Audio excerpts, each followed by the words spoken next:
So again, $2 million deal. The his company will come in and tie up the deal with their $20,000 of earnest money. And now it's not cheap. It's like they're charging like 30%, which again is I need to be maybe in the earnest money funding business, maybe.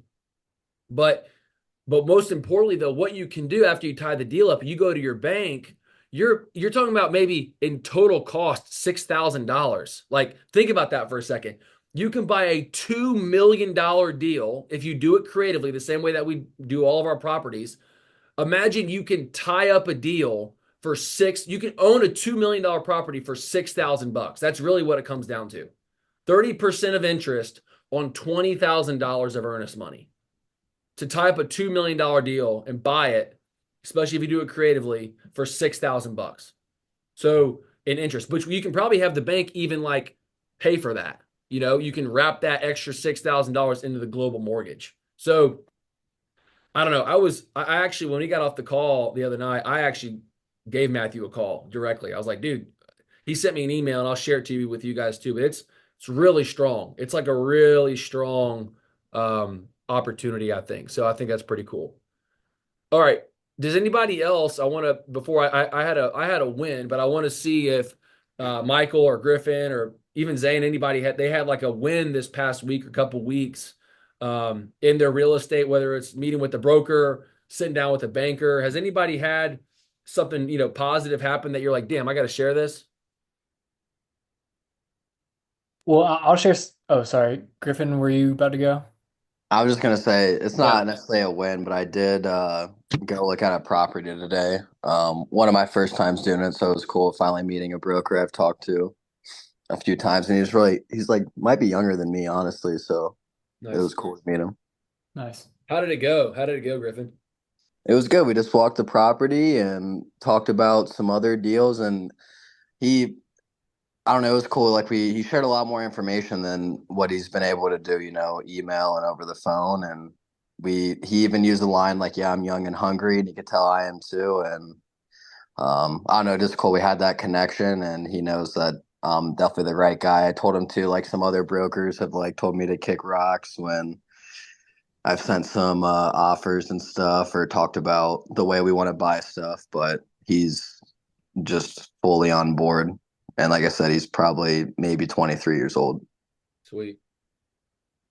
And the good news is with that guy too, Griffin, is even though he's young and people would say, oh, yeah, he doesn't have experience or whatever, you know, we've made a good point that if he's under a brokerage, he's always going to have more experienced guys above him that Right. you send an offer or whatever. Well, guess what? They're going to be there to help, your guy get the deal across the finish line. He's not doing it by himself. Yeah. So he's able to lean on their experience while you're able to utilize his hunger and tenacity. It's a win-win. And Yeah. grow your business with him. Exactly. Yeah.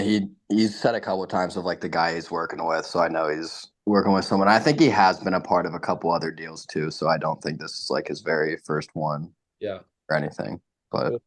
That's awesome. That's a win in my book, man. Walking a building is like, I mean, that's you're a lot further than 95% of anybody that's never bought a piece of real estate.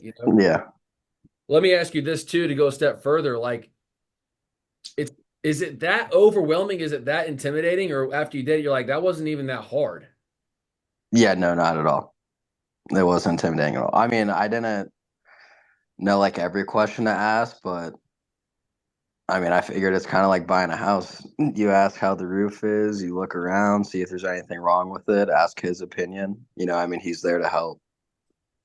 Well, he wants the deal to close just as bad as anybody. Exactly. I mean, Exactly. he's like you said, he's got to make a buck too. That's just by transacting. Well, good dude, And man. That's awesome to hear. I'm happy about that, Griffin. That's great. and, Thanks. and, and Griffin, I'm curious, did you ever tell him about like your story, who you are, why you're looking for real estate, or who your partners are, or the group that you're a part of, or what does he know about you in terms of like your story? He knows pretty much everything. So yeah, we've had multiple conversations. I've told him everything, kind of about our group and what we do. So Nice. he's And definitely filled in. you just kind of said, "Hey, I have a partner over in Birmingham, Alabama, of all places." Yep. Okay, okay. Yeah, he knows, and there's been a couple of deals I talked to him about, and he'll bring up seller financing right away. Like he just knows exactly what I want. Damn, that's great. Yeah. Good dude. That's awesome, man.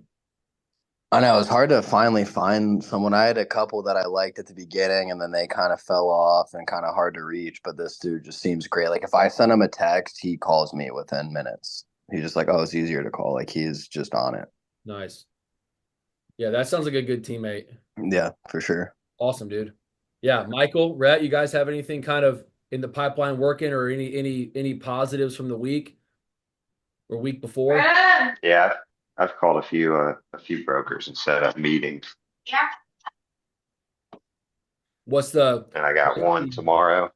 okay? Do you have a agenda for that meeting? Just to meet the guy and get face to face with him and tell him more about how we work as a group and like how we want to take on property. Okay. Is I this didn't get too in depth in the a- phone call, so like really just tell him what we're looking for, the kind of seller that we're looking for, and more about the group too. is this the first time that you have met this guy? Yes, it's gonna be the first Okay. time. All right. So here's what I'm gonna recommend is when you go in, let's say that you sit there with them for 45 minutes over a coffee, which is pretty standard, right? Don't make it an hour, don't make it 20 minutes either. Make it like 40 to 45 minutes. And Right. I would I would not mention, sounds funny, I would not mention anything about you, the collective, property you're trying to acquire. Anything about yourself is not important right now. What's most important is you asking him all about him. Make 90% of the conversation about that broker, asking questions about how he got into the business. Like how does someone get into commercial real estate? How does someone been in the business for this long?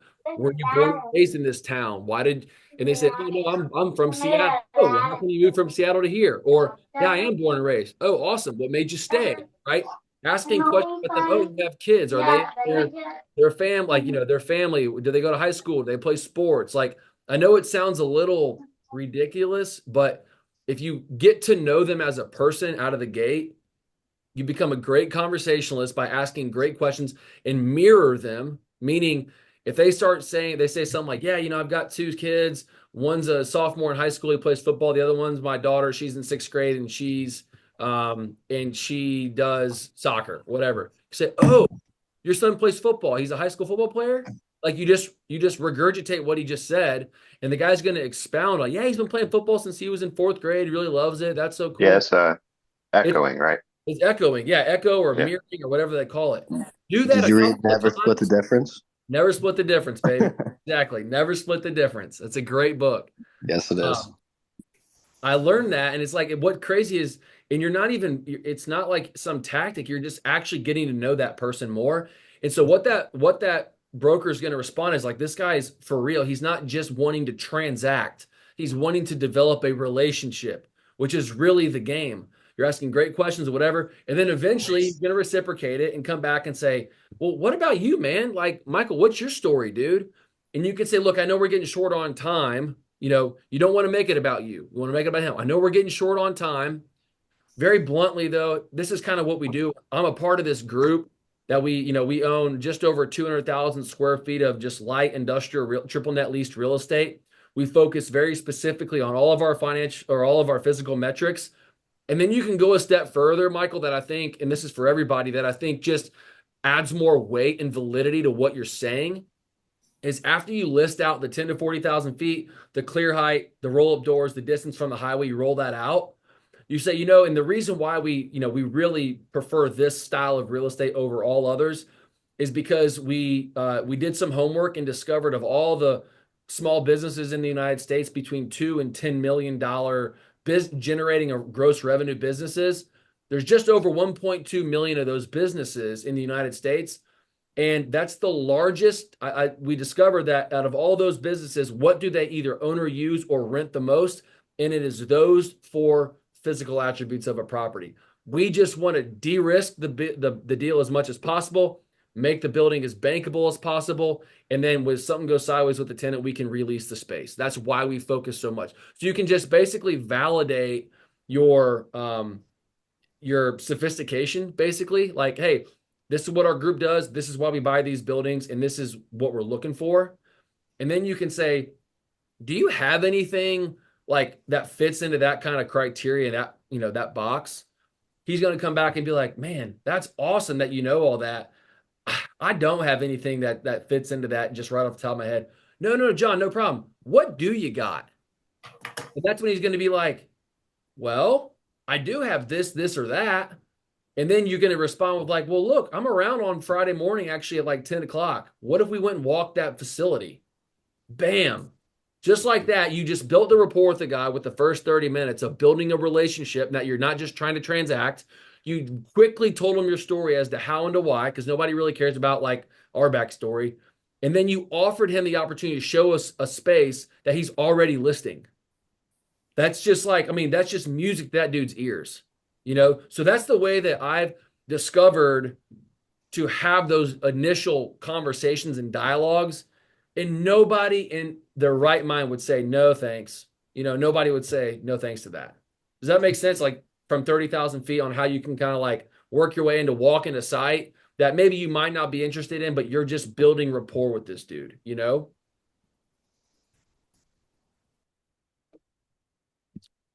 Cool. Yeah, that all makes sense.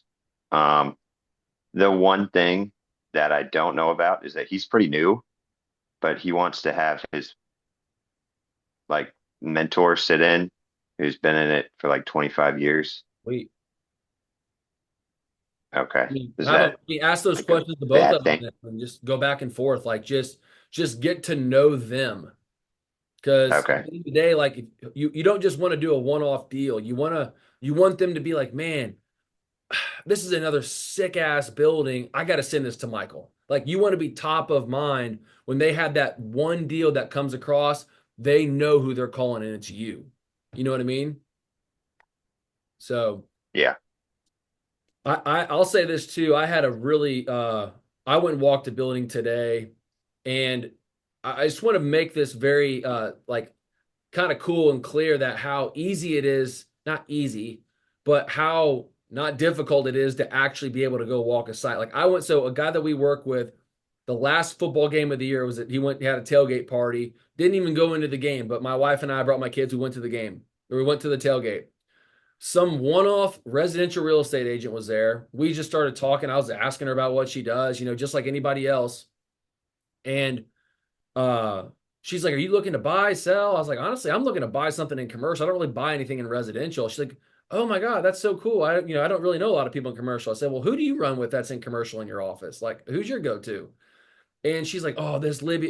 It's so funny. I was talking to Zane earlier. I'm like, it's so crazy how you ask questions to these residential realtors and you validate what they're doing. And then you ask who they run with that does what they just want to help you. They're like, oh my God, I got this girl in my office that you got to meet. She literally called, like texted me 2 days ago, right, or 2 days afterward. We lined up like a coffee. I sat down with her and this other lady, coffee meeting. I thought it was kind of a waste of time at the time because I was like, well, I'll just do this because I said I would.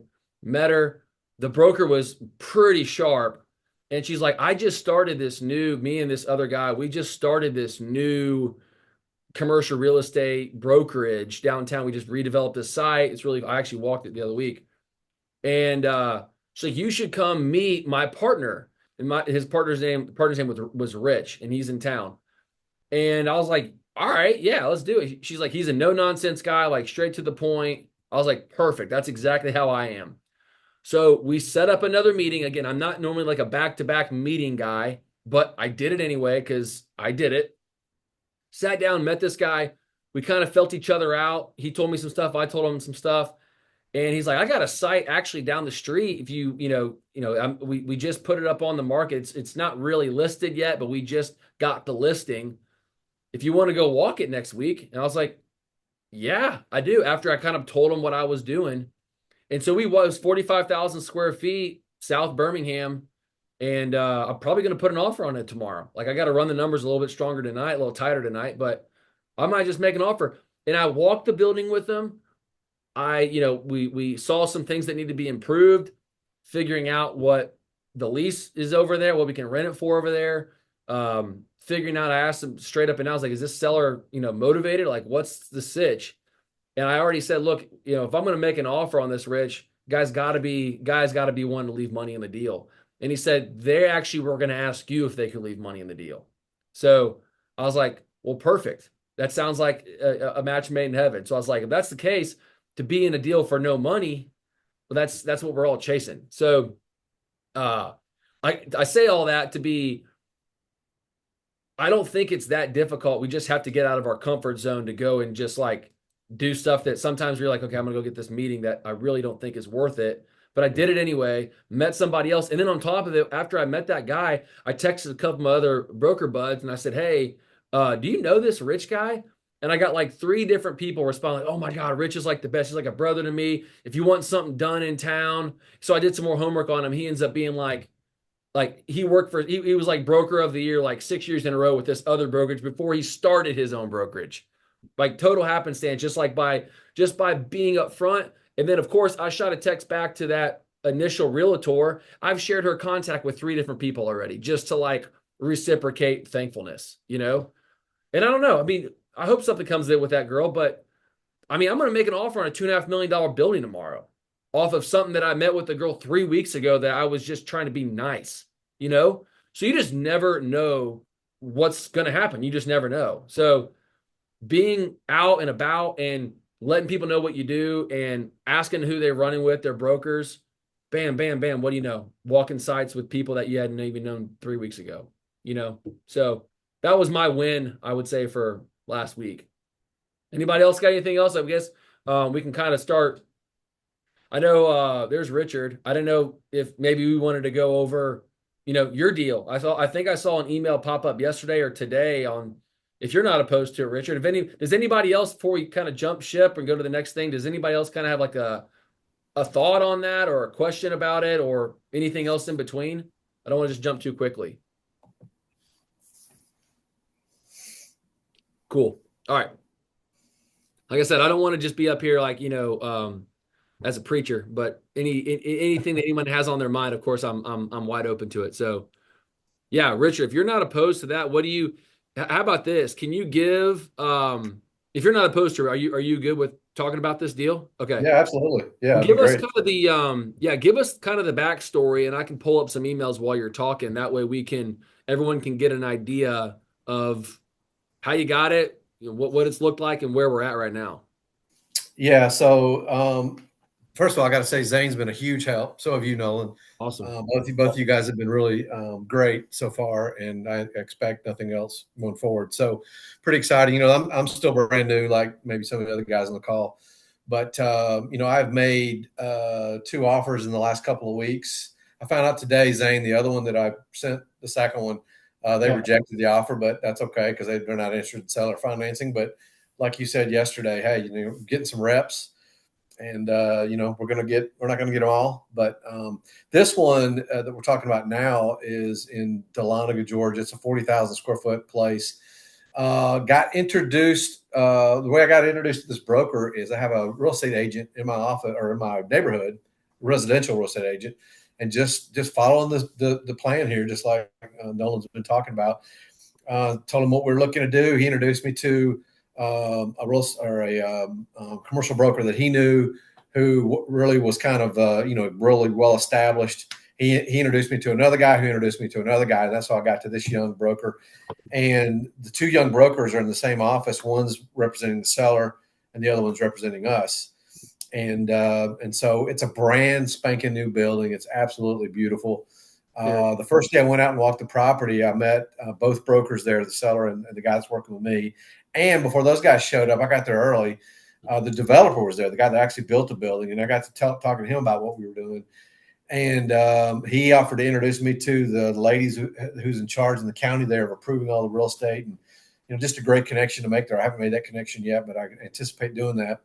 But he told me, and I told Zane this yesterday, he said, look, I'm going to be doing a lot more developing around here. I told him exactly what our buy box was, and he said, hey, that's exactly what mine is. He goes, and if you guys are anxious or interested, what I'll do on the next deal that I'm doing, if you guys want to get in on it pre-build, I'll knock $1 million off the deal. Like, now you're talking. So, that's all talk at this point, but just making those kind of connections, kind of back to what you were talking about, Nolan. But so where we are on this deal is we submitted an LOI a couple of weeks ago. I think it was right before the holiday, right before Thanksgiving. They don't really have a price set on it. They kind of gave us a cap rate that they would like to see it in the neighborhood of, which puts this property at a little over $6 million from their perspective. When I ran the numbers, the best we could do would probably be 4.3 doing seller financing. 30%, leaving 30% in the deal. Starting there, we can always come down to 25, I guess, or whatever. Yeah. So those numbers came out to 4.1 million doing seller financing, and they weren't really interested in that. So they came back to me and said, I think we told you, Richard, on the front end, he was looking for something that started with a 6. And I said, well, I can tell you we're not going to get there. And he goes, well, so he went back and talked to the seller, and he said, well, at least start it with a 5. So we ran the numbers. Zane and I talked again last night, and we came up with an interesting number of 4.271 plus the interest. Yeah, Zane pulled that out of his butt. That was awesome. Great job, Zane. Thanks. And so we just, place to start. Well, because we ran the numbers, we felt like the highest we could go would be probably around 4.3, based on the calculations in the spreadsheet. But Zane made a good point. He said, "Hey, tell them it's at 4.271 plus the interest over the next 5 years," which came out to the exact number was $320,325, something like that. So that puts the total at about $4.5 million. Mm-hmm. Yeah, there's the email I sent to the broker today, based on our revised offer. And so he said, I don't know that that's going to move any needles. I don't know if he's interested, but I'm going to submit the offer. So that was this afternoon, or I sent it to him around lunchtime today. Hey, here's one thing too, Richard and Zane and everybody here. Another thing you can do if you really are feeling froggy, and he says, I can't do anything that doesn't start with a 5, hypothetically, right? That's when you can say, all right, yeah, we can get creative on that. How about this then? I'm going to borrow $1 million from a bank, and you're going to hold $4 million, and I'm at 2% interest or something like that, right? Mm-hmm. So the bank is still in first position with their $1 million mortgage, but the seller just holds a larger note at some very tiny interest rate so that he can get that purchase price. Interesting. With a longer balloon. So you can say, hey, no biggie, here's a $5.3 million offer that's going to check your box. But we're going to offer it at 15% loan to value from my bank, and you're going to hold an 85% mortgage in second position. And I'm only going to pay 2.35% interest only, simple interest for 120 months, 120 balloon. So maybe that's what we do like that. Just to check a box, like just to keep the dialogue going. Because then they can realize, well, these guys are not stupid. They can understand the numbers.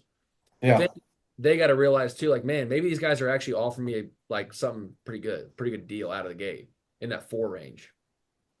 Yeah. Rich, I'll be honest, man. When you sent that deal, I was like, dude, that thing's sweet. That is especially with that tenant and that lease.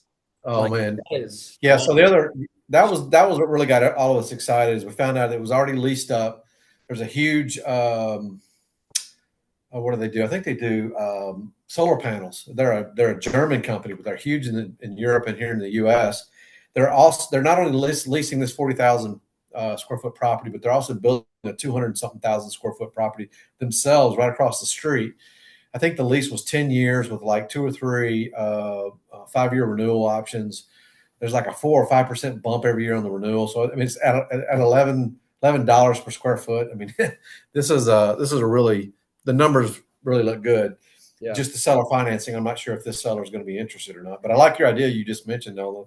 I may if they come back and say, hey, we're not interested, then maybe we can pop back and say, all right, well let's get real creative and let's talk about what you just said. Yeah, and they might not be interested in that because especially if they have debt, they probably that won't be able to pay it off. But just say Yeah. we can find a way. We can find a way, but just know that what you're asking is just completely overvalued. The only difference I will say though on new builds like that, you'll be able to stretch your amortization out to Yeah. usually like Yeah. 25 years. Yeah. I So think I have it at 20 right now. So maybe I can adjust that in the spreadsheet. yeah, you could adjust that just because, but like you Yeah. said, like I like to underwrite it with those like firm 20-year AMs, conservative interest rate, Yeah.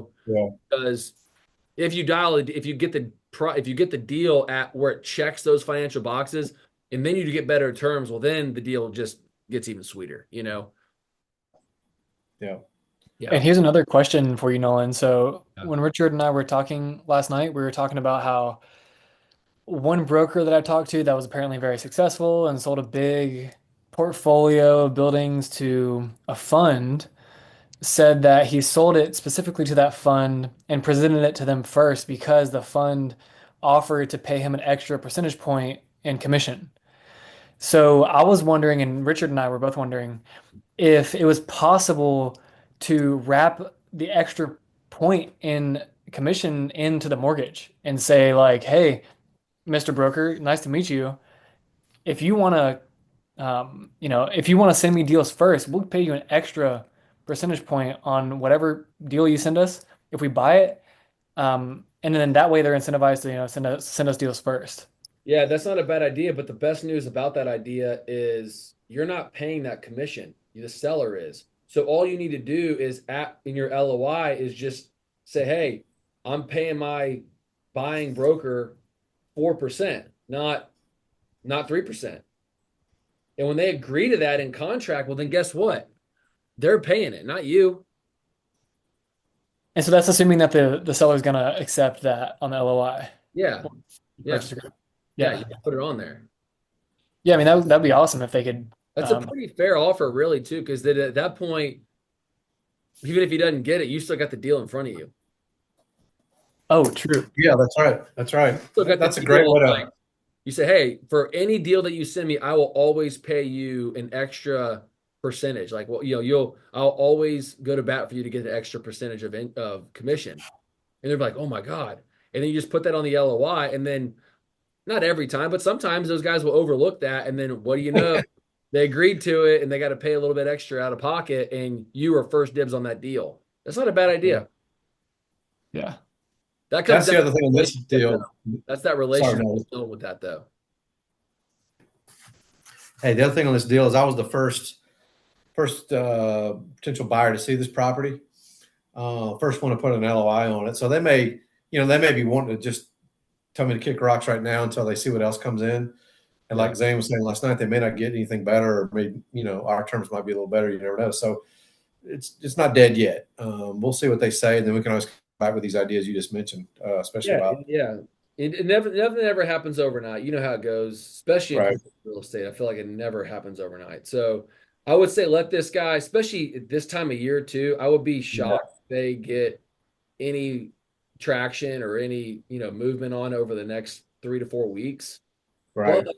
most importantly, that's also a win for you because if they don't get any traction, this guy's starting to get a little antsy. Well, he's like, well, let's call those guys back in Birmingham and let's call those guys back and near Atlanta. Mhm. Let's see if they will actually want to do a deal or not.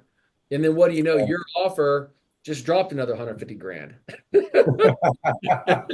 right. You That's really let right. them know. Yeah. And then I can say, yeah, I forgot to put this 4% commission on my broker. Yeah, that's exactly right. Yeah. Yeah. All right. Well, what else? What else is happening? It's kind of what Zane and I and I'm gonna shoot a for those that are on here right now. What we've been working on this past week is what we're calling our respark calls going up into the new year. So I'm gonna shoot a text to everybody tomorrow, and what I want to do is I want to get on just a one-on-one kind of call with every one of you, figure out, 2024, just some things that you think you did right, some things that we can improve on. But most importantly, how can I help you get where you want to go in 2025? Like, what actions can we take? Concrete decision action taking can we do to get where we want to go in the new year? So I'm going to be sending a text. So be on the lookout tomorrow for that text from me. It's going to have, I've cleared my calendar for next week. I've cleared it all. Zane and McKinley have my calendar, and it is clear right now. I am going to exercise at lunch. That's my one thing that I'm doing. But there's going to be a ton of availabilities, and so when I send that text, just like find a time. If it's a 15-minute window, it's not going to take up a lot of your time. But I just want to have like just know that I give a shit and I want you guys to succeed. And I want to know how I can help you with where you are going into the new year. Cause like, more rocks to turn over. We have, depending on what side of the coin you're on, a positive outlook on the economy. Interest rates are trending downward. So I think there's going to be a lot of transaction and a lot of movement in the new year. And I want all of us to be a part of that and get a slice of that. So be on the lookout for that tomorrow. Sweet. So cool. Well, anybody else? I guess we don't have to stay on here all night. I'm glad that Richard, thanks for sharing all that. Does anybody else kind of have just anything else on their mind, thoughts, questions that I can answer for the group? Like I said, with Matthew on the last call on Friday, showing some really cool. And what I'll do, guys, too, is I might make a video on using Matthew's strategy on financing the earnest money. I never thought about that. And like I said, we talked on the phone afterward, and I was like, man, this is a really interesting. Like I said, you can basically buy a $2 million building with $6,000 of paying somebody $6,000 to finance earnest money. And then your bank, comes over the top with a mortgage. I'm like, that is strong right there. So before we start, pulling all that up, I almost would like to do it first. Like if I tie this deal up here in Helena, which I looked at today, I'm going to call Matt. I'm just going to do it with Matthew and just see what happens. And then I'll give you guys the feedback. I'll give you guys my hypothesis and how it went down. So I just thought it was really cool. I was like, it just helps us not have to tie up a bunch of cash if we don't have to, So, well, anything else, guys? Again, these kind of calls can go anyway. I don't really have like this agenda. I think maybe going into the new year, Zane and we can all work on this. Maybe that's another thing I can bring up on our Respark calls are just good ways to be intentional every week on our calls. That way we're not, people don't feel like we're not having something to accomplish. I kind of look at these as like our touch calls, like, our accountability calls with Zane every week. And then of course, anything on school and our videos, but just know that we're here and we care. We are fired up for the new year and excited to partner. So let's make it happen. I'm going to be in West Texas in a couple of weeks. Oh, actually, after the first of the year.